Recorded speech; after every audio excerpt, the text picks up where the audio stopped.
Happy दिसंबर।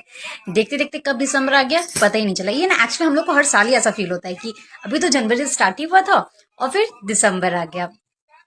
लेकिन हाँ, इस ईयर ना मुझे न्यू ईयर दही चूड़ा खा के स्टार्ट करना है। और कोई भी मुझे विश करेंगे तो प्लीज दही चूड़ा के साथ ही विश कीजिएगा। देखते हैं ये भी आजमा के, शायद साल अच्छा हो। एक महीने में दिन होते ही कितने, 30 डेज होते हैं। उसमें से तो बोल सकते हो 10 to 12 डेज हमारा डिप्रेशन में चला जाता है। कुछ डे हैप्पी के भी होते हैं, कुछ डेज पेन के भी होते हैं, कुछ डेज इधर उधर आना जाना में चला जाता है।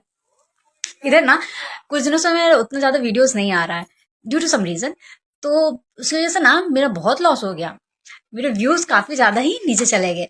इधर तो नहीं पता चलता, मेरे यूट्यूब में ना मेरे कुछ लोगों ने मुझे अनसब्सक्राइब भी कर दिया है। इसमें गलती मेरी है।